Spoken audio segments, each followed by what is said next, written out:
A desperate and greedy moneylender falls for his client's daughter and secretly pursues a relationship with her, causing a series of unfortunate events. In a small Italian village, Saverio discusses his daughter's wedding expenses with his wife and brother-in-law. Despite receiving an affordable quote for the reception, the broke man looks for a cheaper alternative. He admits he can't afford the meal expenses for 200 guests, the wedding favors, and the bride's dress. Meanwhile, an old tailor, Geremia, lives in a shabby apartment with his bedridden mother who always instructs him to change her bedpan. After tending to his mother's needs, he meets with a matchmaker named Sylvia. She introduces him to Bilana, a widow from Romania, and suggests he get to know her better and invite her to his apartment. Upon meeting the woman, the tailor points out that she doesn't speak Italian, which could create a communication problem. Suddenly, Bilana notices his broken arm and becomes curious about what happened, but he reassures her that it's nothing serious. Following Sylvia's advice, Geremia brings the widow to his apartment. Despite the language barrier,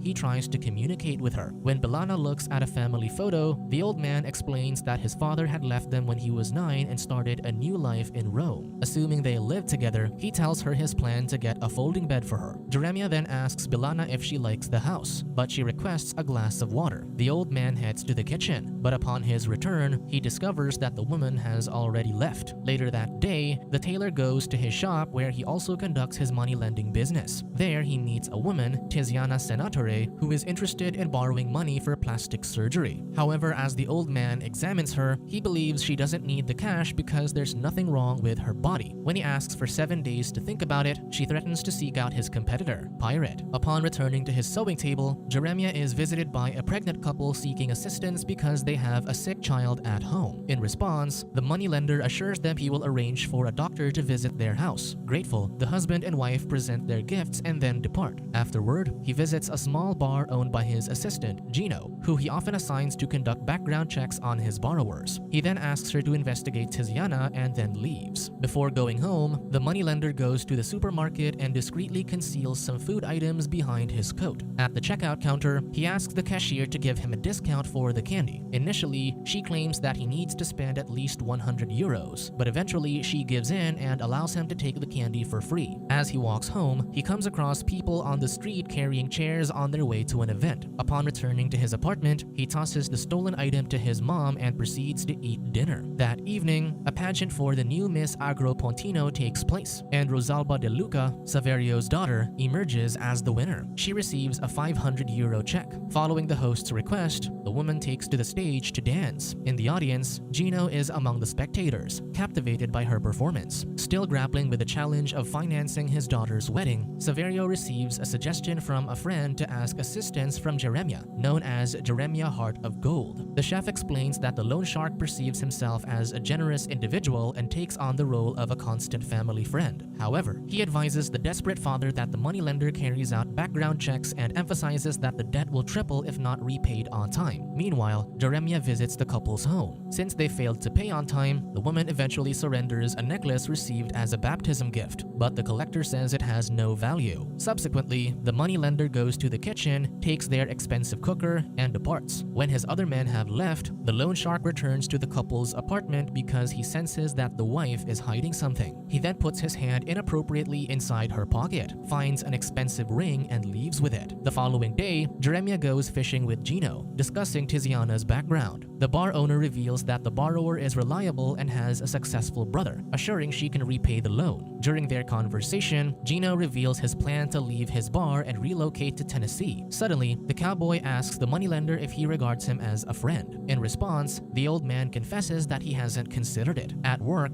Geremia is visited by another client, an elderly woman seeking a loan for her surgery in Paris. She clarifies that she requires 9,000 euros and guarantees that she can pay 50 euros a month. Upon hearing this, the moneylender mentions that he would have to pass away before she could complete her repayments. In response, the elderly woman suggests that she can advise his son to sell his bonds worth 15,000 euros. When she starts crying because of her situation, he agrees to give her the money immediately. The following day, Geremia meets with Saverio and inspects his belongings. Later, the man introduces the moneylender as a family friend to his daughter Rosalba, who will get married soon. The old man then greets and congratulates her. Later, Geremia inquires about Rosalba's future husband, and she expresses confidence that he won't back out of the ceremony. Shortly after, she excuses herself. Before she leaves, he holds her hand and looks forward to seeing her in the next few days. Catching Geremia on his way home, Tesaro surprises the old man and asks for a loan to purchase a title of nobility, which he believes will help him prove he has noble blood and close a deal with the Vatican. However, the moneylender declines, explaining that he's not interested because he doesn't trust the Vatican or God. Meanwhile, after getting 9,000 euros, the elderly woman goes to a bingo center and spends the money there. Sitting at the same table, Gino advises her that her actions aren't appropriate and will only upset Geremia. He stresses that the money borrowed should be used for healthcare rather than gambling. However, the woman asserts that the money is hers and she has the right to do as she pleases with it. Hearing this, the cowboy informs her that she no longer possesses any money until she fully repays her debt. The next day, Geremia takes Gino along with him as he accompanies the couple in selecting a wedding favor. When the moneylender suggests they choose the expensive horse and carriage, Rosalba disapproves, calling it tacky and terrible. Upset by his suggestion, Rosalba questions why the old man had to choose for them, leading Saverio to remind her that he's their family friend. However, the woman dismisses this and insists on getting the silver spoon, which he thinks is elegant and practical. After being convinced by Gino and the bride's family, the frustrated moneylender agrees to buy it. Back home, Rosalba notices her father's stress and confronts him about their family friend's true identity. Saverio then admits that he's a moneylender. Learning this, the woman remarks that her dad has made a pitiful choice, highlighting that he's getting into debt just for having dinner at a ceremony filled with strangers. In response, Saverio acknowledges that he is aware of his daughter's desire for a modest wedding, but he's going the extra mile to avoid further embarrassment. He emphasizes that his daughter has never endured humiliation because he's always shielded her from it. Geremia visits the bride's family and notices that the wedding favors have been delivered. In a kind gesture, Rosalba's parents give him the horse and carriage he had initially selected. Knowing that Geremia is a talented tailor, the wife requests his help mending her daughter's dress strap, which has unexpectedly come undone with the wedding only an hour away. As he enters Rosalba's room, he swiftly uses a needle to connect a strap. Yet while repairing the gown, he reveals his true intentions and touches her inappropriately. Suddenly, the moneylender offers to reduce the interest to 80% if she agrees to give in to his desires. To help her father with his debt, the woman agrees but negotiates down to 10%. Hearing this, the old man pushes her down. As she pleases him, he finalizes the deal at 12%. Later, Geremia drives Rosalba and her mother to the church. Following the ceremony, the emotional newlywed walks down the aisle with her husband and exchanges teary glances with the elderly man, who is heartbroken. Following the wedding, Gino speaks with the moneylender about the elderly woman who had borrowed money for her surgery in Paris. Regrettably, her son had disposed of the bonds, rendering her unable to repay the debt. Hearing this, Geremia orders the execution of the borrower. However, his assistant states he cannot do it and mentions that they never reached as far as that before. However, the old man insists that it has to happen. That evening, the moneylender and his goons head to the debtor's apartment but don't find her there. In his tailor shop the next day, Geremia receives a visit from Atanasio, a sales manager. He explains that he works for a businessman named Montanaro who's good at mass-producing bathroom appliances. The man shares that his boss is married to the managing director of a multinational company that operates 2 hotel chains in the UK and the US. He further explains that the businessman aims to outperform the competition by fully equipping every bathroom with a bidet, requiring approximately 1 million euros for the project. Upon hearing this, the moneylender chuckles and clarifies that he only offers small loans to needy people. However, the sales manager asserts that he can double the borrowed money within 2 months and gives the elderly man 48 hours to decide whether he wishes to meet with Montanaro. If he doesn't receive a response, the supervisor mentions that he'll consider approaching his rival loan shark Pirate for assistance instead. The next afternoon, Geremia meets Gino and discusses Montanaro's desire to borrow 1 million euros. After the moneylender admits he's still thinking about it, Gino advises him to be careful when handling such a large sum. When the cowboy asks what happened to the elderly woman, the old man mentions that she vanished. Unbeknownst to Geremia, his assistant had brought the borrower to his RV to save her from the loan shark's evil plan. Inside the vehicle, the old woman advises the cowboy to remove the provocative posters, suggesting his place resembles a prison cell. However, he simply states that the signs keep him company. Following this, the debtor expresses her gratitude for staying in his place but admits her preference for returning to her old life. However, Gino informs her that if she leaves, there's no life to return to. Later, the old woman asks the bar owner why he wants to live in Tennessee. In response, response, the cowboy reveals that he likes the place because it's far away. While seated at the park, Geremia encounters Bilana, who's now involved with a sick man. This sight only intensifies his loneliness, leading him to visit Rosalba, who doesn't like to see him. The following morning, the moneylender and his assistant set up a meeting with Montanaro, who has an interest in borrowing 1.2 million euros. The businessman then guarantees that Geremia will be paid the double amount and provides him with a contract to examine and confirm before returning it. When the moneylender requests the original documents, the businessman agrees to provide them. When Montanaro mentions that he needs the money immediately, the old man dismisses him, implying they should wait for his decision. Before Geremia and Gino leave, the businessman and sales manager gift them with 2 ladies in a bathtub. However, the moneylender is offended by such a gesture and exits the place with his assistant. While walking, Geremia tells Gino that he won't fall for easy women, claiming he can get one independently using his charming communication skills. Later that day, Tesoro revisits the moneylender, apologizing for his rude behavior the other day. He explains that his father is an aristocrat and had a clandestine relationship with his mother, a governess. The man adds that his dad had always refused to see him, and he needs the money badly because his father's title is up and he must buy it. Listening to his narrative, the moneylender draws from his life experience and offers advice that fathers seldom return, whether through death or disappearance. Despite his sympathy, the old man ultimately decides not to grant him a loan. Later that day, when Geremia arrives at the tailor shop, he discovers a distraught Saverio sitting on his sewing table, asking to borrow money for his wife's funeral costs. During the procession, an annoyed Rosalba steps away from the crowd to mourn by a brick wall. The tailor approaches her, offering condolences and support. However, she recognizes his fake sympathy and knows he wants to violate her again. Later on, Geremia tries to talk to Rosalba in her bedroom. Suddenly, she directly questions him about whether he is in love with her, to which he responds with a nod. Following this, the moneylender inquires if her mother's heart attack is due to her disclosing their inappropriate involvement with each other, but the woman clarifies that it's because she's pregnant. Rosalba admits that she's unsure of the baby's father. She suggests that if the baby has monstrous characteristics, it could indicate that it's the tailor's child. That night, Gino takes down all the provocative posters in his RV and burns them. Meanwhile, the elderly woman wins a jackpot of 40,000 from a bingo game. Then, she instructs her grandson to visit Geremia and give him the full payment. Subsequently, the desperate moneylender visits Rosalba in her carpet shop and invites her on a date. While they're on a boat, he makes an offer. He'll clear her family's debt if she simply says she loves him, even if it's insincere. Meanwhile, Montanaro meets Geremia and Gino out of his office the following morning, and he pressures the moneylender into approving the loan by revealing that he knows the old man is a loan shark. To help her family clear their debt, Rosalba accepts the moneylender's proposal and visits him in his apartment that night. She tells him she has feelings for him, and they spend a romantic time together. Shortly after, the happy Geremia informs his mother that he has chosen to lend Montanaro 1.2 million euros, as he hopes for the doubled amount in return. In response, the elderly woman reminds him to provide only small loans. She asserts that by lending such a large sum all at once, there's a risk of not getting it back, which could jeopardize everything they have. Nonetheless, he only hints at needing to approve the loan because he intends to use the money to move in with his Rosalba and send his mom to a nursing home. In response, the mother insinuates that she only wants her son to care for him. Offended by his decision, she tells the moneylender that Rosalba will cause his downfall. The moneylender visits the bank the following day and gets a substantial sum. He then proceeds to Montanaro's office to provide him with the cash loan. However, that evening, he goes to Rosalba's house, but as he arrives, he sees her leaving and driving away. He decides to follow her and discovers she's seeing Gino. Witnessing this, he drives away with tears in his eyes, coming to the painful realization that his mother was right. Geremia subsequently travels to Rome to reconnect with his father, but the old man only ignores his son. On his drive back home, the moneylender comes across 3 individuals dressed as Roman soldiers walking alongside the road. Upon closer inspection, he quickly recognizes them as Montanaro, Atanasio, and the businessman's assistant. When Geremia confronts them, they explain that they are actors who earn a living by portraying Roman soldiers for tourists. They then reveal that Gino had approached them a long time ago and hired them to steal his money. Additionally, they disclose that the cowboy is in the company of twin thugs and Rosalba. Upon learning that he has been betrayed, the devastated man drives to his treacherous assistant's RV and shoots, thinking he has ended him. However, when he switches on the lights, he discovers no one is there. Meanwhile, Rosalba converses with her father, letting him know their debt has been settled. She shares her intention to head to Rome to pursue a career in dancing. However, her disappointed father only tells her that she's a coward. On the other hand, Gino is happy that he's finally going to Tennessee. Upon Geremia's return home the next day, he finds his mother has passed away in her bed. His father suddenly arrives the following morning and hands him 50 euros. Following his mother's passing, the broke tailor returns to his shop and sits at his sewing table, visibly devastated by the series of unfortunate events that have occurred. That evening, Geremia goes to a water fountain and drinks from it, realizing the consequences of his greed. Subscribe to watch more videos like this, turn on notifications and leave a like to help the channel out. Thank you for watching.